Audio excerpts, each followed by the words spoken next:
What's going on, everybody? Mortem here, this time bringing you some information about Starfield, as it very recently had its second DLC confirmed and announced. In a bit of a strange place, but the reason I wanted to cover that is a couple of weeks ago, just before Gamescom kicked off, I made a video talking about how I thought the future of Starfield could look, some of the options I saw Bethesda taking in terms of, what it could conceivably do, and just some general routes forward. And it kind of looks like we have at least some confirmation of that, and combining it with some other stuff, I had some things to say here, so it felt worth a video. But simply put, not to bury the lead on anybody, it looks like Starfield is for sure getting a second DLC, and also some more cryptic free updates and some gameplay elements are going to be added, that kind of thing. But where does that information come from, for starters? So it was a bit of a quiet announcement because it was done in the form of a developer spotlight that Bethesda put out. They were talking to their lead creative producer for Starfield, Tim Lamb, who has worked for them for quite some time.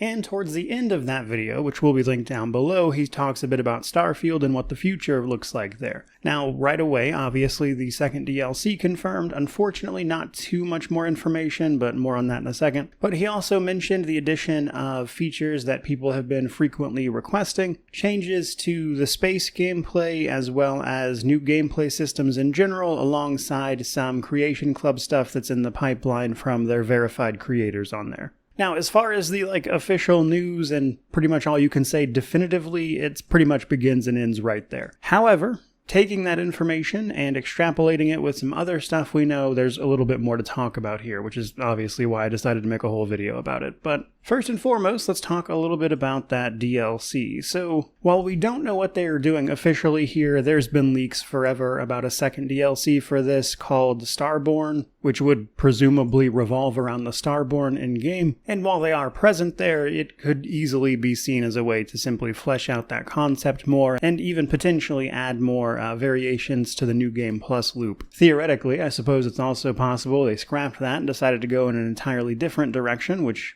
certainly may well speak to why they've been so quiet here lately in terms of updates for this game, but it's certainly a possibility. One that I would not personally be averse to. I think both the Starborn as well as the ruins where you gather the artifact could definitely use some fleshing out, and I think a DLC that, added something like significant gameplay changes that were not tied to just a singular planet the way we saw in Shattered Space would also not entirely be unwelcome either. And the reason I say not entirely there is that putting what would potentially be a giant overhaul to systems behind a paywall would be something I would not enjoy. I would hope that the changes to gameplay systems there would be more of a free update, in the sense that anything that addresses some of the core problems with exploration that have been highlighted around this game so frequently aren't something that I think charging for would go super well. But that, of course, brings me to those features. So it was mentioned that there would be frequently asked for features being added, changes to space gameplay on top of the new gameplay systems. Gameplay systems, it's really hard to say. There's honestly a lot of that stuff in here already. I would hope some of them are simply for exploration, trying to give more meaning to, traveling around individually. And the other side of that is, of course, the changes to space gameplay. This is some stuff that was data mined in some unused files a while back, so this being mentioned by Tim Lamb at the same time some of that stuff had recently surfaced just kind of seemed to speak to it probably being the case, and I believe some of that had to do with aiming to reduce fast travel load screens, things like that. Again, hard to say what their actual plans are, but that at least seems to be what the rumors were given what we know about some of that stuff that was unearthed, but seems like changes are coming there one way or another. Now, when it comes to frequently asked for features that could potentially take part in a free update, the biggest thing for me, as I have mentioned many times over, is doing something to vary up the actual exploration, to make some of these places more interesting and rewarding to explore, but honestly anything to give that some structure and interest, because as it stands, while the actual, handcrafted places are interesting and have a good amount of content around them, everything else, which is to say most of it, frankly, is pretty underwhelming, so I would be very curious to see what they had in mind here and what they plan to address. because it's not exactly an easy problem to fix, I think. But then there's the Creation Club side of it. They mentioned that more, of course, creations are on the way here. I wanted to talk about this for a second specifically because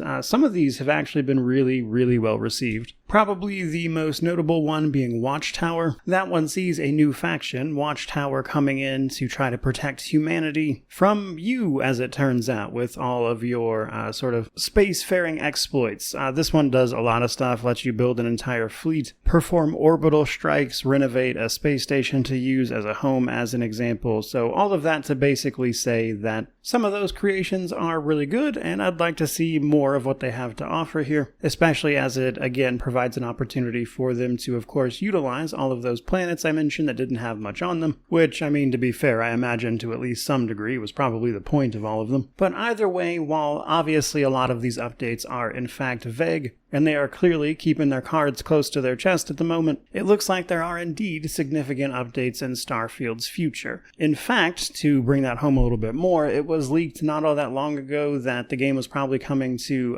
PlayStation 5 and the Switch 2 sometime next year. And again, that's a leak. That is not anything that has been outright confirmed, but it seems likely given the way everything else has been going here lately. But it would occur to me as a business decision that if you have all those things in the pipeline, what you would probably do is wait for something like, say, the Game Awards if you wanted to announce it and make a big deal out of it, and then say, you know, not only is this coming to these consoles, that's also when this new DLC will drop in an attempt to incentivize people to actually purchase it there. But while I am obviously interested and would cover and review a DLC that dropped for this game, what I'm a little more interested in, to be honest, are these free updates, these gameplay changes that they've committed to now, and the changes, at least incrementally, that they could bring to this game, because as we are all aware, Starfield has obviously had an extremely mixed reception. And I think if you find yourself in a position like that, probably the only thing you really can do, at least in a company like Bethesda's case, is just keep providing those updates, which will hopefully make the game better over time for people. And many of their updates, at least the larger ones, have done that. There just haven't been a lot of them. Like, for instance, one of my favorite was the update that changed all of the difficulty modifiers and made it like extremely modular.